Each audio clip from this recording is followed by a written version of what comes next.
రేపటి నుంచి మీ ఇద్దరి మధ్య ఏ గొడవ జరిగినా ఆ గొడవ వల్ల నా పరువు పోయినా గుర్తెట్టుకో, నీ బతుకు నా చేతిలో చేతపడి బొమ్మేరో.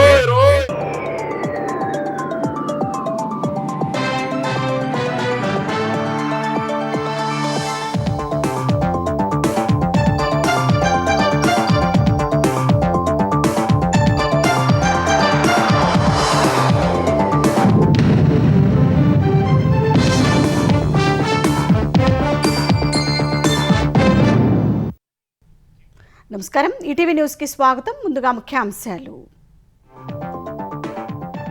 ఇస్లామాబాద్ లో అమెరికా, ఇరాన్ ప్రతినిధులు, ఇరు దేశాల నేతలతో వేర్వేరుగా పాక్ ప్రధాని భేటీ, కొనసాగుతున్న త్రైపాక్షిక చర్చలు.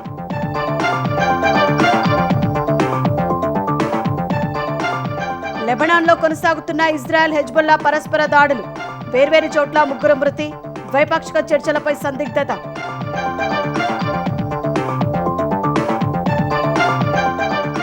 జగన్ మావిగన్ విమర్శలకు అభివృద్ధితోనే సమాధానమిస్తామన్న చంద్రబాబు, అమరావతిలో స్పష్టమైన పురోగతిని చూపుతామని వెల్లడి.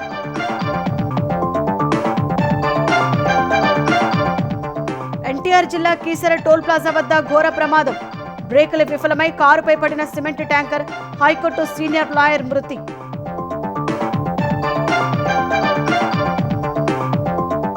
సంగారెడ్డి జిల్లా అమీన్పూర్లో ఆక్రమణలపై హైడ్రా ఉక్కుపాదం, కోర్టు ఆదేశాలు ఉల్లంఘించి నిర్మించిన భవనాలు కూల్చేసిన అధికారులు.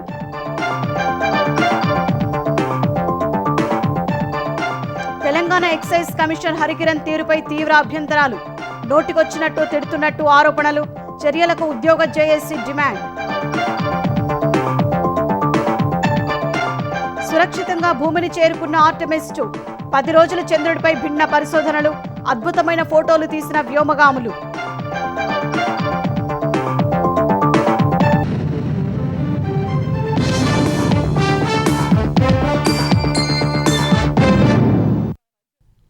పశ్చిమాసియాలో శాంతి నెలకొల్పే దిశగా అమెరికా, ఇరాన్ మధ్య శాంతి చర్చలు జరుగుతున్నాయి.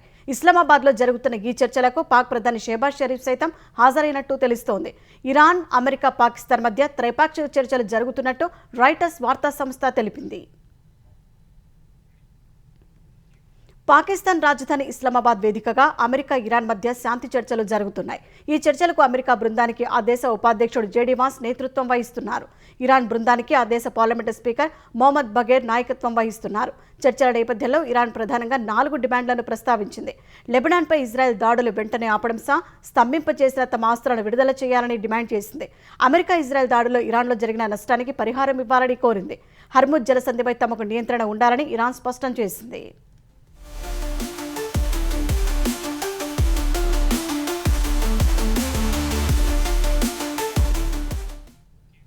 ఇస్లామాబాద్లోని సెరీనా హోటల్కు చేరుకున్న ఇరాన్, అమెరికా ప్రతినిధులు తొలుత పాక్ ప్రధాని షెహబాజ్ షరీఫ్తో వేర్వేరుగా భేటీ అయ్యారు. మొదట షెహబాజ్తో ఇరాన్ ప్రతినిధులు సమావేశమయ్యారు.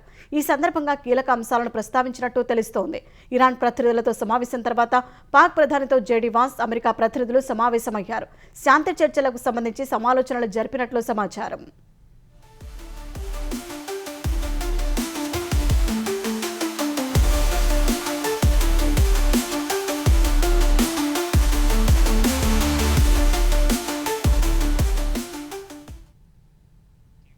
శాంతి చర్చలు విఫలమైతే పరిణామాలు తీవ్రంగా ఉంటాయని ఇప్పటికే అమెరికా అధ్యక్షుడు డొనాల్డ్ ట్రంప్ హెచ్చరించారు.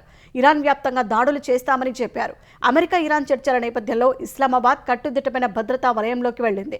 ప్రభుత్వ భవనాలు, విదేశీ దౌత్య కార్యాలయాలు ఉండే రెడ్ జోన్ను సాయుధ బలగాలు ఆధీనంలోకి తీసుకున్నాయి.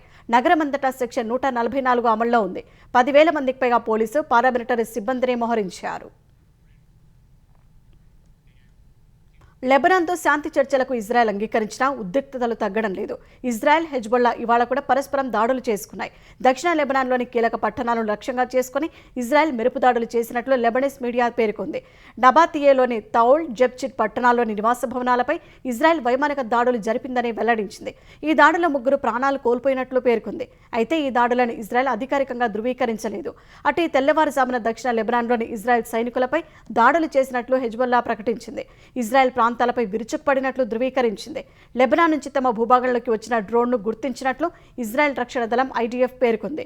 దీంతో పశ్చిమ ఇజ్రాయెల్ ప్రాంతాల్లో ప్రజలను అప్రమత్తం చేస్తూ ప్రమాద హెచ్చరిక సైరన్లు మోగాయి.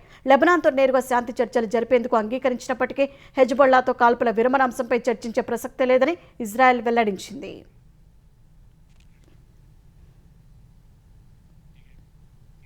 జగన్ మావిగన్ విమర్శలకు అమరావతి అభివృద్ధితోనే సమాధానమిస్తామని ముఖ్యమంత్రి చంద్రబాబు స్పష్టం చేశారు.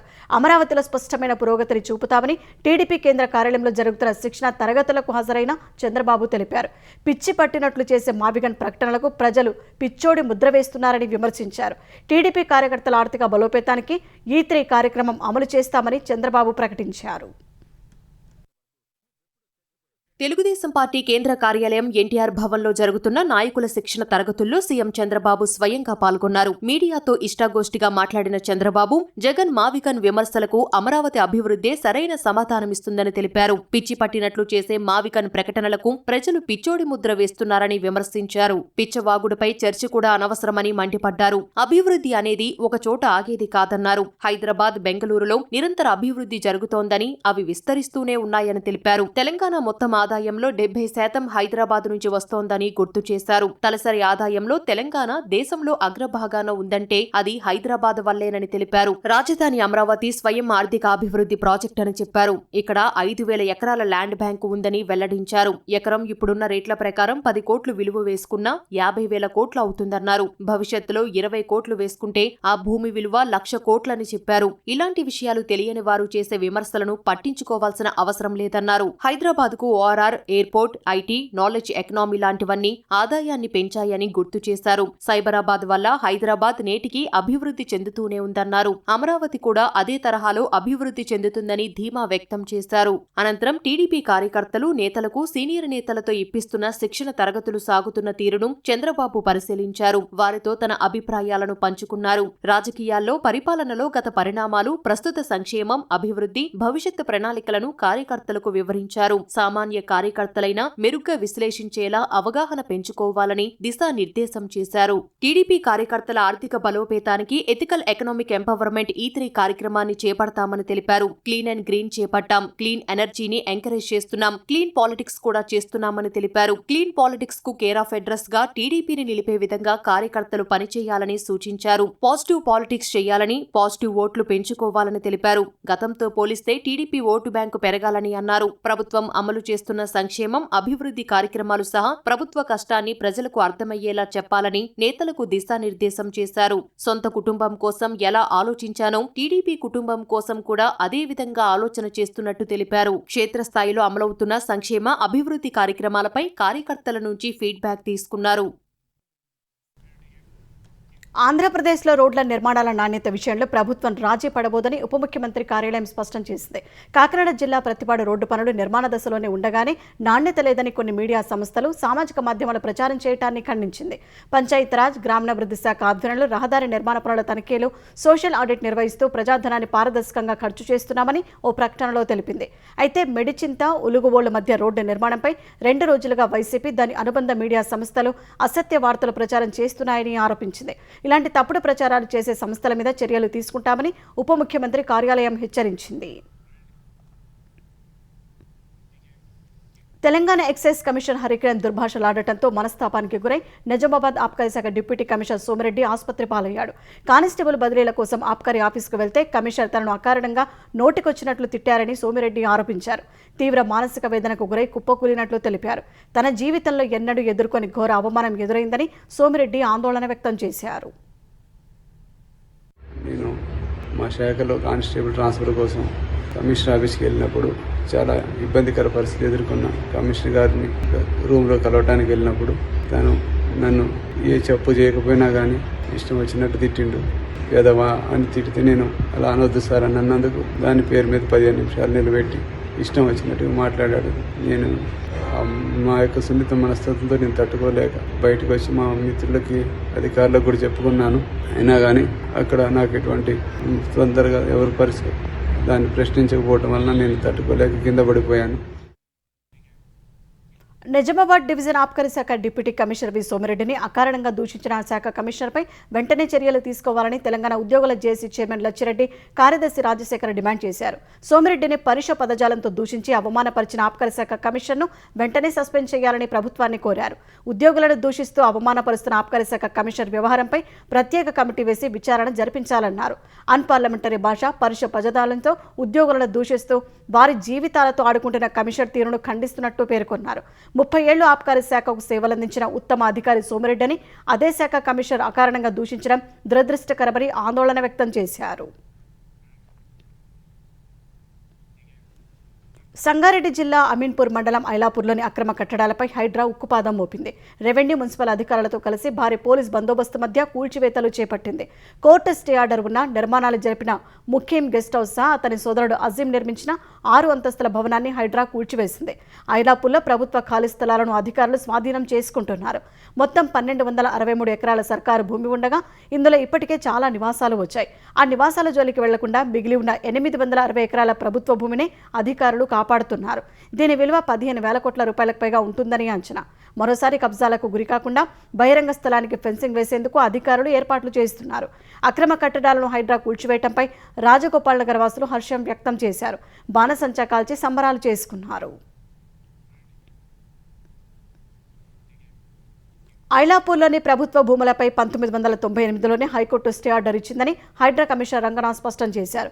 కోర్టు ఉత్తర్వులను ఉల్లంఘించి ముఖ్యం అనే వ్యక్తి 20 ఏళ్లుగా తన అనుచరులతో కలిసి భూదందాలకు పాల్పడుతున్నట్లు తెలిపారు. అతనిపై పలు పోలీస్ స్టేషన్లలో 19 క్రిమినల్ కేసులు ఉన్నాయని వెల్లడించారు. 2006లో చిన్నగా నిర్మించుకున్న ఫామ్ హౌస్ 60 ఎకరాలకు విస్తరించారని రంగనాథ్ వివరించారు. క్రమంగా ప్రభుత్వ భూములను 100 గజాల చొప్పున ప్లాట్లుగా చేసి ఒక్కో ప్లాట్ను 10 లక్షల చొప్పున విక్రయించి కోట్లాది రూపాయలు సొమ్ము చేసుకున్నట్లు పేర్కొన్నారు. ముఖ్యం సోదరుడు అనధికారికంగా నిర్మించిన 6 అంతస్తుల భవనం కూల్చివేతపై హైకోర్టు ఎలాంటి స్టే ఇవ్వలేదని రంగనాథ్ స్పష్టం చేశారు.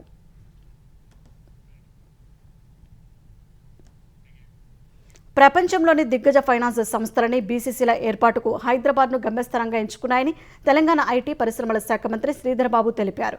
నైపుణ్యాలతో కూడిన టాలెంట్ పూల్, అంతర్జాతీయ స్థాయి మౌలిక వసతులు, ట్రాఫిక్ సమస్య లేని రోడ్లు, అందుబాటులో అద్దెలు ప్రముఖ కంపెనీలను ఆకర్షిస్తున్నాయని ఇవాళ తనను కలిసిన పికో టెక్నాలజీ ప్రతినిధులకు మంత్రి వివరించారు. హైదరాబాద్లో పెట్టుబడులకున్న అవకాశాలను పికో టెక్నాలజీ వ్యవస్థాపక సీఈఓ జారోడ్ యూస్టర్, ఆ సంస్థ India CEO Hari Kodandaraman, director సీతారాంలకు మంత్రి వివరించారు. వచ్చే 20 ఏళ్ల అవసరాలకు అనుగుణంగా మౌలిక సదుపాయాలు మెరుగుపరిచేందుకు ప్రణాళికలు అమలు చేస్తున్నట్టు తెలిపారు. ఈ భేటీకి హాజరైన రోడ్లు, భవనాల శాఖ మంత్రి Komatireddy Venkatreddy regional ring road, దానికి అనుబంధంగా రేడియల్ రోడ్లు నిర్మిస్తున్నట్లు చెప్పారు. హయాత్ నగర్, ఎల్బీ నగర్ మధ్య డబుల్ డెక్కర్ రోడ్డు నిర్మిస్తున్నట్టు తెలిపారు. 2 నెలల్లో టెండర్ ప్రక్రియ పూర్తి చేసి పనులు చేపడతామని వెంకటరెడ్డి చెప్పారు. ఎన్టీఆర్ జిల్లా కీసర టోల్ ప్లాజా వద్ద ఘోర ప్రమాదం జరిగింది. ఓ కారుపై సిమెంట్ ఫ్లై యాష్ లోడుతో వెళ్తున్న లారీ ట్యాంకర్ పడటంతో అందులో ఉన్న ఏపీ హైకోర్టు న్యాయవాది బొద్దులూరి శ్రీనివాసరావు అక్కడికక్కడే మృతి చెందారు. విజయవాడ నుంచి హైదరాబాద్ వెళ్తున్న శ్రీనివాసరావు టోల్ కట్టేందుకు కీసర టోల్ ప్లాజా వద్ద ఆగారు. అదే సమయంలో వేగంగా ఓ భారీ లారీ ట్యాంకర్ దూసుకొచ్చింది. బ్రేకులు ఫెయిల్ అవ్వడంతో ఒక్కసారిగా ఆ ట్యాంకర్ ఓ వైపునకు ఒరిగిపోయింది. అదే సమయంలో పక్కనే ఆగి ఉన్న BMW కారుపై బోల్తా పడింది. 16 చక్రాల అతి భారీ ట్యాంకర్ మీద పడటంతో కారు నుజ్జునుజ్జయింది. ఆ కారును బయటకు తీయడానికి పోలీసులు, టోల్ ప్లాజా సిబ్బంది, స్థానికులు తీవ్రంగా శ్రమించారు. భారీ క్రెయిన్లు, ఇతర యంత్రాల సహాయంతో ట్యాంకర్ను పక్కకు తొలగించారు. మృతుడు శ్రీనివాసరావు హైదరాబాద్ ఎల్లారెడ్డిగూడలోని మూర్తి ఎన్క్లేవ్లో నివాసముంటున్నారు. శ్రీనివాసరావు మృతి పట్ల ఏపీ న్యాయవాదుల సంఘం సంతాపం తెలిపింది. కడప జిల్లాలో యువతి గొంతు కోసి చంపిన ప్రేమోన్మాది వెంకటేష్ తప్పించుకునేందుకు యత్నించగా అతడిపై పోలీసులు కాల్పులు జరిపారు. కాజీపేటకు చెందిన కీర్తన అనే యువతి పెళ్లికి ఒప్పుకోకపోవడంతో వెంకటేష్ గొంతు కోసి చంపాడు. తర్వాత పోలీసులు అతడిని పట్టుకున్నారు. ఈ తెల్లవారుజామున మైదుకూరు నుంచి వేరే ప్రాంతానికి తరలిస్తుండగా వెంకటేష్ తప్పించుకునేందుకు యత్నించాడు. ఈ క్రమంలో 2 కానిస్టేబుళ్లను గాయపరిచాడు. వెంటనే పోలీసులు వెంకటేష్ను హెచ్చరిస్తూ గాల్లోకి 3 రౌండ్లు కాల్పులు జరిపారు. అయినా వినకుండా వెంకటేష్ కానిస్టేబుళ్లపై దాడికి దిగాడు. నిందితుడి నుంచి రక్షణ కోసం పోలీసులు అతడి కాళ్లపై కాల్చారు. పోలీసుల కాల్పులో వెంకటేష్ మోకాల నుంచి కింది భాగంలో తూటాలు దిగాయి. వెంటనే అతడిని కడప రిమ్స్కు తరలించి చికిత్స అందిస్తున్నారు. వెంకటేష్ దాడిలో గాయపడ్డ కానిస్టేబుళ్లను సైతం ఆసుపత్రిలో చేర్పించారు. ఈ ఘటనపై ముఖ్యమంత్రి చంద్రబాబు ఆరా తీశారు. ఇలాంటి విషయాల్లో నిందితులను ఎట్టి పరిస్థితుల్లో ఉపేక్షించరాదని స్పష్టం చేశారు. ప్రేమ జంటలు ఒంటరి మహిళల వీడియోలు తీసి వారిని బెదిరించి డబ్బులు వసూలు చేసిన పల్నాడు జిల్లా మాచల ఏఎస్ఐ శ్రీనివాసరావును ఐజీ సర్వశ్రేష్ఠ త్రిపాఠి సస్పెండ్ చేశారు. కొంతకాలంగా సాగుతున్న ఏఎస్ఐ బెదిరింపు వీడియోలో వైరల్ కావడంతో ఇలాంటి అధికారులపై కఠిన చర్యలు తీసుకోవాలని ఎస్పీకి ఏపీ మహిళా కమిషన్ చైర్పర్సన్ రాయపాటి శైలజ ఫిర్యాదు చేశారు. జిల్లా ఎస్పీ సమగ్ర విచారణకు ఆదేశించారు. ఆటో డ్రైవర్ సాయంతో ప్రేమ జంటల వీడియోలు తీయించినట్లు గుర్తించారు. కేవలం డబ్బుతోనే ఆగకుండా తన కోరిక తీర్చాలంటూ యువతులు మహిళలను వేధిస్తున్నట్లు నిర్ధారించారు. ఈ మేరకు ఏఎస్ఐ శ్రీనివాసరావును సస్పెండ్ చేస్తూ ఐజీ సర్వశ్రేష్ఠ త్రిపాఠి ఉత్తర్వులు జారీ చేశారు. వచ్చే సార్వత్రిక ఎన్నికల్లో తెలంగాణలో 100కు పైగా సీట్లు గెలుస్తామని టీపీసీసీ అధ్యక్షుడు మహేష్ కుమార్ గౌడ్ ధీమా వ్యక్తం చేశారు. సర్పంచ్ ఎన్నికల్లో మాదిరిగానే ఎంపీటీసీ, జెడ్పీటీసీ ఎన్నికల్లోనూ కాంగ్రెస్ మరోసారి గెలుస్తుందని జోస్యం చెప్పారు. ములుగు జిల్లా కార్యవర్గ సమావేశానికి హాజరైన మహేష్ కుమార్ గౌడ్ నూతనంగా ఎన్నికైన కమిటీ సభ్యులకు నియామక పత్రాలు అందజేశారు. ఈ సందర్భంగా కాంగ్రెస్ పార్టీని గ్రామస్థాయిలో బలోపేతం చేయాలని పార్టీ శ్రేణులకు ఆయన దిశానిర్దేశం చేశారు. తెలంగాణలో అంగన్వాడీ టీచర్లకు ఇచ్చే ఫోన్లలో అవినీతి జరిగిందన్న ప్రచారాన్ని శిశు మహిళా సంక్షేమ శాఖ మంత్రి సీతక్క తీవ్రంగా ఖండించారు. ప్రజలకు ఇచ్చే సంక్షేమ పథకాలపై దుష్ప్రచారం చేస్తే కఠిన చర్యలు తప్పవని హెచ్చరించారు. అంగన్వాడీ టీచర్లకు 11,650కి ఫోన్లు కొంటే 14,000 రూపాయలని ప్రచారం చేస్తున్నారని ఆగ్రహం వ్యక్తం చేశారు. మేడారం పురం నిర్మాణ పనులు అవినీతికి తావులేదన్న సీతక్క ఆధారాలు ఉంటే చూపాలని సవాల్ చేశారు. అవసరమైతే సిబిఐ విచారణకు సిద్ధమని మంత్రి స్పష్టం చేశారు. మరి నేను ఇచ్చింది 11,650 అయితే 14,000 దొంగ లెక్క చెప్పి అవినీతి సీతక్క మాట్లాడుతుంది. చెప్పు తెగుద్ది, తప్పుడు మాటలు మాట్లాడితే చెప్పు తెగుతుంది. ఇవాళ టెండర్ వేసింది కూడా నా శాఖ కాదు, నేను కాదు, ఒక థర్డ్ పార్టీకి ఇచ్చినాం. మన తెలంగాణ టెక్నికల్ సర్వీస్ కార్పొరేషన్ వాళ్ళకి ఇచ్చినాం. అందులో కేంద్రం ఇచ్చిన ప్రతి గైడ్లైన్స్ అమలు చేసినాం. హైదరాబాద్ ఫ్యూచర్ సిటీ చుట్టూ రియల్ ఎస్టేట్ దందా నడుస్తోందని బీఆర్ఎస్ కార్యనిర్వాహక అధ్యక్షుడు కేటీఆర్ విమర్శించారు. సీఎం రేవంత్ రెడ్డి బంధువులు పెద్ద ఎత్తున భూములు కొన్నారని ఆరోపించారు. రంగారెడ్డి జిల్లా ఇబ్రహీంపట్నంలో గత పంచాయతీ మున్సిపల్ ఎన్నికల్లో గెలిచిన బీఆర్ఎస్ సర్పంచ్లు, కౌన్సిలర్లను కేటీఆర్ సన్మానించారు. ఇబ్రహీంపట్నం మున్సిపాలిటీలో బీఆర్ఎస్ గెలిస్తే దుర్మార్గంగా వ్యవహరించారని కేటీఆర్ మండిపడ్డారు. బీఆర్ఎస్ హయాంలో కోహెడలో మార్కెట్కు భూములు కేటాయిస్తే అవి తీసుకుని గుట్టల్లోకి పొమ్మంటున్నారని ధ్వజమెత్తారు. తెలంగాణలో కాంగ్రెస్ పార్టీకి ఫ్యూచర్ లేకుండా చేసిన రేవంత్ రెడ్డి ఫ్యూచర్ సిటీని నిర్మిస్తారని ప్రజలను మభ్యపెడుతున్నారని విమర్శించారు. ఇక్కడ ఇబ్రహీంపట్నంలో గెలిచింది గులాబీ జెండా కాదు, ఇబ్రహీంపట్నంలో గెలిచింది ప్రజాస్వామ్యం. దాదాపు 2 నెలల పాటు ఈ ప్రభుత్వం చేస్తున్న అరాచకాన్ని తట్టుకొని నిలిచిన మా కౌన్సిలర్లందరికీ నేను శిరస్సు వంచి హృదయపూర్వకంగా నమస్కారం తెలియజేసుకుంటాను. ఈ ప్రభుత్వం వచ్చిన తర్వాత మొదటి 2.5 సంవత్సరాలే కష్టకాలం అయిపోయింది. మీరు తొందరలోనే సుఖపడే టైం తప్పకుండా వస్తది. మీ ఏసీపీ, డీసీపీ, కలెక్టరు, ఎవడెవడైతే నగరాలు చేస్తున్నాడో ఇప్పటి నుంచే మనం ఖచ్చితంగా వాళ్ళు ఎవరు, ఎక్కడ ఉన్నారు ఇవన్నీ రాసి పెట్టుకోవాలి. ఒక్కరిని కూడా వదలకుండా వారికి జవాబు చెప్పే బాధ్యత నాది అనే నేను విజ్ఞప్తి చేసుకుంటా ఉన్నా. ఇంత అరాచకంగా పేదవాళ్ళ భూములు గుంజుకొని అసైన్మెంట్ భూముల మీద పడి ఇవాళ అరాచకం చేసే అనుముల రేవంత్ రెడ్డి లాంటి ముఖ్యమంత్రిని మాత్రం ఒక చరిత్రహీనుడుగానే చరిత్ర గుర్తుపెట్టుకుంటది. తెలంగాణ సమాజం చీత్కరించే రోజులు తప్పకుండా వస్తాయనే మాట నేను మీకు విజ్ఞప్తి చేస్తా ఉన్నా. ఫైనాన్స్ కంపెనీ పేరిట నగదు తీసుకుని మోసం చేశారనే ఆరోపణలపై ప్రముఖ గాయని మంగ్లీ, ఆమె సోదరుడితో పాటు మరో 3గురిపై పంజాగుట్ట పోలీస్ స్టేషన్లో కేసు నమోదైంది. అధిక లాభాల పేరుతో మైక్రో ఫైనాన్స్ పథకాల్లో పెట్టుబడులు పెట్టిస్తామని నమ్మించి 9.5 కోట్ల నుంచి 10 కోట్ల వరకు తీసుకున్నట్లు బాధితులు హేమకాంత్ రెడ్డి, మధుసూదన్ రెడ్డి ఆరోపించారు. ఈ క్రమంలో బాధితులు న్యాయవాది సుభాష్ సింగబోష్ను సంప్రదించారు. ఈ విషయంపై మంగ్లీని సంప్రదించగా ఆమె అనుచితంగా మాట్లాడటమే కాకుండా తనను బెదిరించినట్లు సుభాష్ సింగబోష్ పోలీసులకు ఫిర్యాదు చేశారు. అటు న్యాయవాది సుభాష్ సింగబోష్పై నార్సింగ్ పిఎస్లో మంగ్లీ ఫిర్యాదు చేశారు. 150 కోట్ల మేర మోసం చేశారంటూ తనపై దుష్ప్రచారం చేశారన్న ఆమె తనను కలవకపోతే అప్రదిష్ట పాలు చేస్తారని సుభాష్ సింగబోష్ బెదిరించారని ఫిర్యాదులో పేర్కొన్నారు. ఇరుపక్షాల ఫిర్యాదులు స్వీకరించిన పోలీసులు కేసు నమోదు చేసుకుని దర్యాప్తు చేపట్టారు. మానవ అంతరిక్ష పరిశోధన చరిత్రలో మరో అద్భుత ఘట్టం ఆవిష్కృతమైంది. నాసా ప్రతిష్టాత్మకంగా చేపట్టిన ఆర్టెమిస్ 2 మిషన్ విజయవంతంగా ముగిసింది. దాదాపు 10 రోజులు చంద్రుడి చుట్టూ ప్రయాణించిన 4 వ్యోమగాములు సురక్షితంగా భూమికి చేరుకున్నారు. ఒరాయిన్ క్యాప్సూల్ క్షేమంగా దిగడంతో ఉత్కంఠభరితమైన అంతరిక్ష ప్రయాణం ముగిసింది.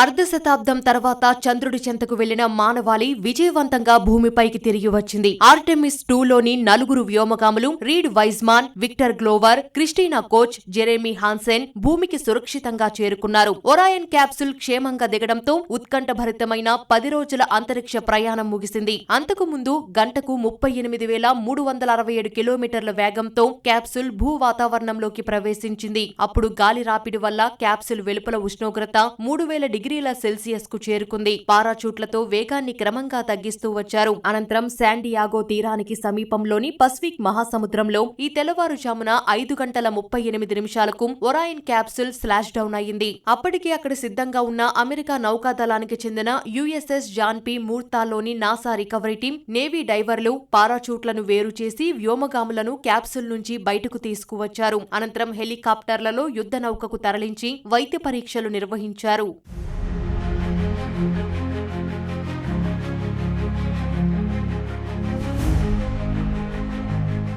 చంద్రుడి వద్దకు మానవులను పంపే ఉద్దేశంతో అమెరికా అంతరిక్ష సంస్థ నాసా ఈ నెల 1న ఆర్టెమిస్ 2ను ప్రయోగించింది. ఈ మిషన్లో మానవాళి అంతరిక్షంలో ఎన్నడూ వెళ్లనంత అంటే 4,06,771 కిలోమీటర్ల దూరానికి వ్యోమగాములు ప్రయాణించారు. చందమామ వెనుక భాగానికి వెళ్లి తిరిగి వచ్చారు. మనిషి ఎన్నడూ నేరుగా చూడని చంద్రుడి అవతలి వైపు అందాలను వీక్షించారు. జాబిల్లిపై అనేక ప్రాంతాల్లోని అద్భుతమైన చిత్రాలను కెమెరాలు, ఫోన్లలో బంధించారు. రోదస్సు నుంచి సంపూర్ణ సూర్యగ్రహణాన్ని కూడా వీక్షించారు. అంతేకాదు భూమి నుంచి అత్యంత దూరం ప్రయాణించిన మానవ సహిత అంతరిక్ష యాత్రగా ఆర్టెమిస్ 2 రికార్డు సృష్టించింది. అపోలో 13 రికార్డును కూడా ఈ ఆర్టెమిస్ బద్దలు కొట్టింది.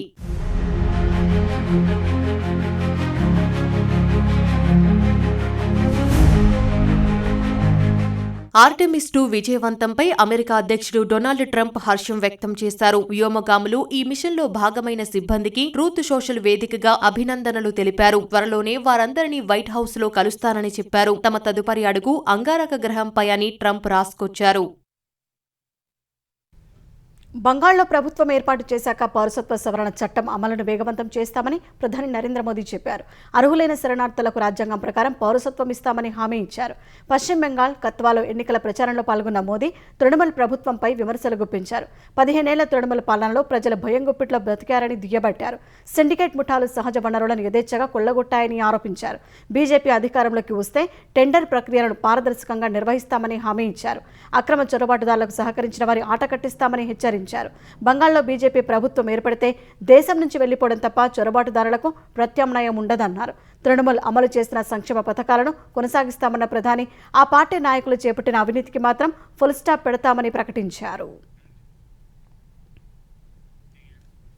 ఎన్నికల ప్రచారంలో భాగంగా పశ్చిమ బెంగాల్లో పర్యటించిన ప్రధాని నరేంద్ర మోదీ సిలిగురిలో నిర్వహించిన భారీ రోడ్ షో సందర్భంగా అంబులెన్స్కు దారి ఇచ్చారు. పశ్చిమ బెంగాల్ సుడిగాలి పర్యటన చేసిన మోదీ సిలిగురిలో రోడ్ షోలో పాల్గొన్నారు. రోడ్డుకు ఇరువైపులా నిలబడిన ప్రజలకు అభివాదం చేస్తూ ముందుకు సాగారు. ఇదే సమయంలో ప్రధాని కాన్వాయ్ వెనుకనే రోగిని తరలిస్తున్న అంబులెన్స్ అదే దారిలో వచ్చింది. వెంటనే ప్రధాని కాన్వాయ్ అంబులెన్స్కు దారి ఇచ్చింది. ప్రధాని వాహనాన్ని దాటుకుంటూ అంబులెన్స్ వేగంగా ముందుకు సాగిపోయింది.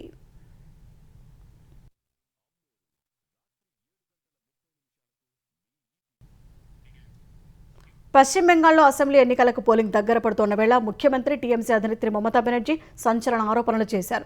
తన నామినేషన్ను బీజేపీ అడ్డుకునే ప్రయత్నం చేసిందని ఆరోపించారు. పశ్చిమ మిడ్నాపూర్ జిల్లాలో ఎన్నికల ప్రచారం నిర్వహించిన దీది భవానీపూర్ నుంచి తన నామినేషన్ను అడ్డుకోవడానికి ప్రయత్నాలు జరిగాయన్నారు. అందుకోసం ఎన్నికల సంఘం సాయంతో తనపై తప్పుడు కేసులు పెట్టాలని బీజేపీ చూసిందని ధ్వజమెత్తారు. అయితే ఆ ప్రయత్నాలను తమ పార్టీ నేతలు, ప్రజలు తిప్పికొట్టారని మమతా వెల్లడించారు. ప్రజాస్వామ్యబద్ధంగా ఎన్నికల్లో పోరాడి గెలిచే ధైర్యం లేక మోసపూరిత మార్గాల ద్వారా విజయం సాధించాలని బీజేపీ కుట్ర పన్నుతోందని ఆరోపించారు. బెంగాల్ ప్రజలు ప్రతిరోజు తమ పౌరసత్వాన్ని నిరూపించుకోవాల్సిన దుస్థితి ఏర్పడిందని దీది ఆవేదన వ్యక్తం చేశారు. మహాత్మా జ్యోతిరావు పూలే జయంతి సందర్భంగా పలువురు ప్రముఖులు నివాళులు అర్పించారు. ఢిల్లీలోని పార్లమెంటు భవన సముదాయంలో ఉన్న జ్యోతిరావు పూలే విగ్రహం వద్ద రాష్ట్రపతి ద్రౌపది ముర్ము, ప్రధాని నరేంద్ర మోదీ సహా పలువురు ప్రముఖులు నివాళులు అర్పించారు. పూలే విగ్రహానికి పూలమాల వేసి రాష్ట్రపతి ముర్ము పుష్పాంజలి ఘటించారు. ఉపరాష్ట్రపతి సిపి రాధాకృష్ణన్, లోక్సభ స్పీకర్ ఓం బిర్లా నివాళులు అర్పించారు. పూలే సేవలను స్మరించుకుంటూ ప్రధాని మోదీ పుష్పాంజలి ఘటించారు. కేంద్ర మంత్రి జేపీ నడ్డా, లోక్సభలో ప్రతిపక్ష నేత రాహుల్ గాంధీ పూలే విగ్రహానికి పూలమాల వేసి నివాళులు అర్పించారు. పార్లమెంటు ప్రాంగణంలో ఆసక్తికర సన్నివేశం చోటు చేసుకుంది. ప్రధాని నరేంద్ర మోదీ లోక్సభలో ప్రతిపక్ష నేత రాహుల్ గాంధీ కాసేపు ముచ్చటించుకున్నారు. జ్యోతిబా పూలే 200వ జయంతి సందర్భంగా పార్లమెంటు భవన సముదాయంలోని ఆయన విగ్రహానికి రాష్ట్రపతి, ప్రధాని సహా పలువురు నేతలు నివాళులర్పించారు. ఈ సందర్భంగా అక్కడికి చేరుకున్న ప్రధానికి లోక్సభ స్పీకర్ ఓం బిర్లా, కేంద్ర మంత్రి జేపీ నడ్డా, రాహుల్ గాంధీ స్వాగతం పలికారు. వారందరినీ పలకరించి ముందుకెళ్లిన ప్రధాని మళ్లీ వెనక్కి వచ్చి రాహుల్ గాంధీతో ప్రత్యేకంగా మాట్లాడారు. నిత్యం రాజకీయ విమర్శలు చేసుకునే నేతల మధ్య కొద్దిసేపు జరిగిన చిన్నపాటి సంభాషణ ప్రస్తుతం సామాజిక మాధ్యమాల్లో వైరల్గా మారింది.